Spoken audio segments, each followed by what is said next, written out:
en donde se ha discutido con mucha vehemencia y además con acciones concretas, como el caso de la Cámara de Diputados, la prolongación de la emergencia alimentaria en la Argentina, algo que en realidad ya existía, que fue en su momento impulsado por el doctor Eduardo Duhalde cuando era presidente de la Nación en el 2002, además en un contexto social muy diferente y mucho más difícil, mucho más grave del que efectivamente se está viviendo en la Argentina en la actualidad. No digo que no sea grave, pero aquel del 2001 y sobre todo del 2002 ha sido un momento que hasta ahora no ha tenido comparación con lo que está pasando hoy en nuestro país, más allá de que sabemos que hay muchos argentinos que la están pasando verdaderamente mal como consecuencia de una economía que ha venido mostrando un serio retroceso en estos últimos 8 o 9 años, por supuesto con una profundización a partir quizá de algunas decisiones vinculadas a la estrategia económica del gobierno de Macri. Pero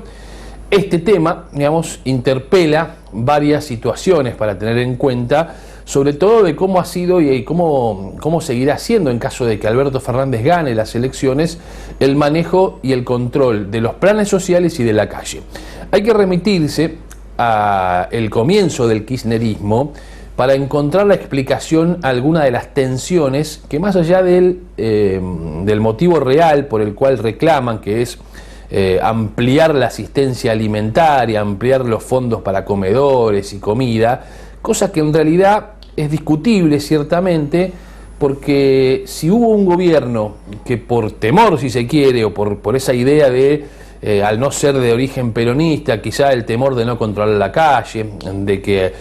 haya más virulencia a la hora de los reclamos, lo que trató de hacer desde el primer momento es entregarle todo lo que podía a las organizaciones sociales. Algunas de ellas, por supuesto, tienen alguna vinculación con un sector del peronismo, pero otras directamente son de una extracción política muy diferente, caso el Polo Obrero, cuya matriz ideológica es el troquismo. Bueno, no tienen nada que ver con ello. Pero claro, el gobierno de Macri, y esto está incluso debidamente contado en su momento por algunas notas que nosotros mismos publicamos allá por el año 2016, cuando decíamos que Macri había tomado la determinación de no cortar y además de aumentar toda la asistencia social posible y dársela a los grupos que tarde o temprano iban a trabajar para que se vaya, iban a trabajar para que termine su gobierno. Es decir, es una paradoja bastante particular en la que se vivió y que se ha vivido en estos 3 años y medio en la Argentina con respecto al manejo de los planes. Y además abundan también una infinidad de testimonios, por supuesto ninguno de ellos de manera pública, donde los propios líderes de organizaciones gremiales sociales, que además son organizaciones políticas, ¿no? Porque uno escucha permanentemente los movimientos sociales. Sí, son movimientos sociales, pero son movimientos políticos, persiguen un objetivo político. Muchas veces han manifestado, decía, en charlas privadas, que nunca habían conseguido tanto como con este gobierno, es decir, que les resultaba más simple, más fácil poder acceder a los planes y a los reclamos sobre toda esta batería de acciones sociales con este gobierno que con el gobierno anterior. Y esto, bueno, también es una realidad que, por supuesto, en momentos de discusión y sobre todo en una campaña electoral no se pone sobre la mesa para tratar de entender verdaderamente qué hay detrás de toda esta movida que, repito, ciertamente responde a una realidad que no se puede esconder, que es una realidad de mayor pobreza en la Argentina, de crecimiento de la asistencia de mucha gente a comer en los comedores comunitarios. También sucede lo mismo en los comedores escolares, donde María Eugenia Vidal decidió aumentar la cifra por lo cual se paga todos los meses. Alguna vez habría que explorar también, porque cuando se discute la cuestión del hambre y de la comida, ¿cómo puede ser que haya proveedores multimillonarios que proveen la comida en los comedores escolares y que verdaderamente falta comida para los chicos? O las raciones, lo que se paga por las raciones son cifras muy menores. Sin embargo, encontramos proveedores de esos ámbitos millonarios. ¿Cómo puede ser esa explicación? ¿Cómo se daría? O algo no está cerrando. Porque si se pide un aumento del monto que se paga por comida para los chicos, que es entendible además en un marco inflacionario, ¿Cómo puede explicarse que esos mismos proveedores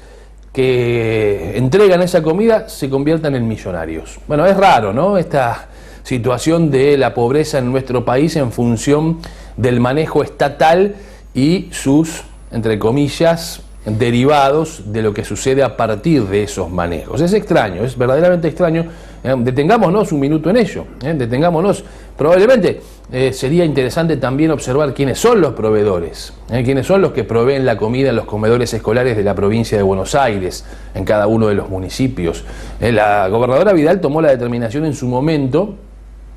de quitarle el manejo del servicio alimentario escolar, conocido como el SAE, a los consejos escolares y pasarlos en muchos casos a los municipios, a que directamente lo manejen los municipios. Sin embargo, en gran parte los proveedores siguen siendo los mismos. Y hay uno de ellos, que no está vinculado solo a un distrito, que ha crecido muy fuertemente en estos 3 años y medio en la provincia de Buenos Aires. Esto por un lado. Y por otro lado hay otros proveedores que también están hace muchos años en los comedores escolares de esta región del conurbano, que han crecido económicamente de manera exponencial. Sin embargo, parece que la plata no alcanza, porque hay que pedir permanentemente que se aumente el monto de lo que se paga, porque además va más gente a comer a los comedores escolares. Bueno, en fin, son paradojas de las cuestiones que se esconden detrás de estas situaciones a partir de una realidad, por supuesto, ineludible, que es la realidad de una Argentina donde la pobreza no ha retrocedido, sino que se ha vuelto a disparar, donde la inflación hace estragos en los precios y por supuesto cuando hace la inflación estragos sucede, digamos, que la plata no alcanza, y cuando la plata no alcanza se genera mayor pobreza. Bueno, es un círculo vicioso en el cual estamos inmersos y que por supuesto algunos tratan de aprovechar para hacer política y para llevar, digamos,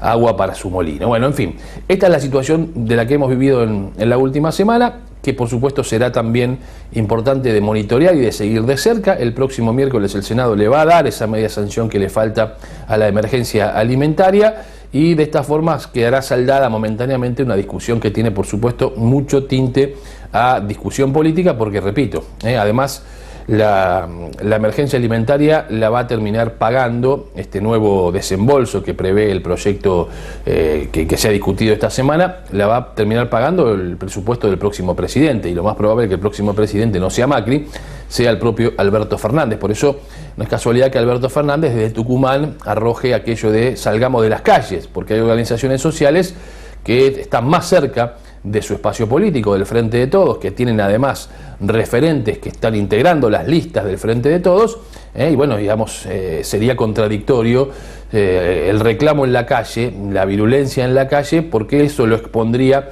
fuertemente al propio Alberto Fernández, es decir, soy yo con mi espacio político el que está en la calle. Por eso les pide a esas organizaciones que abandonen la calle, y de hecho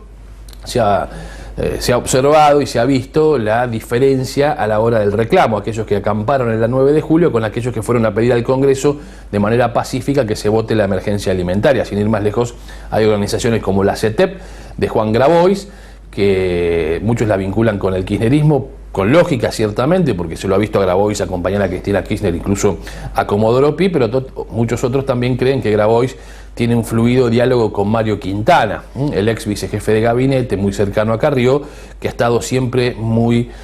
a tiro del manejo de los fondos sociales en la Argentina, incluso de manera paralela a lo que hace la ministra Carolina Stanley. Mario Quintana, un hombre de muchísima cercanía con Macri, que en su momento dejó el gobierno, pero que ahora ha vuelto a integrar la mesa política. Lo que se habla es de la relación Grabois-Quintana, por eso quizás se expliquen algunas acciones de Grabois con declaraciones y demás que terminan, digamos, favoreciendo en sus dichos más a Macri que favoreciéndolo a Alberto Fernández. Otra de las organizaciones, la Corriente Clasista y Combativa, histórica, de Juan Carlos Alderete, que procede del Partido Comunista Revolucionario, que en la década del 70, sobre todo el 24 de marzo de 1976, estuvo en la plaza del Partido Comunista Revolucionario, vamos, sosteniendo el gobierno de María Estela Martínez de Perón cuando se venía el golpe. Es un sector que, si bien es comunista revolucionario, más vinculado a la izquierda nacional, desde la conducción en su momento de Otto Vargas, que siempre se mostró más cerca de sectores como el peronismo, y además Alderete integra la lista de diputados nacionales del Frente de Todos, lo mismo que el movimiento Evita, que tiene muchos representantes en la lista de Alberto Fernández. Por eso era lógico que esos sectores abandonaran la calle o lo hicieran de manera pacífica, a diferencia de lo que sucedió con los troquistas, como el Polo Obrero y otros movimientos, Barrios de Pie, etcétera, etcétera. En fin,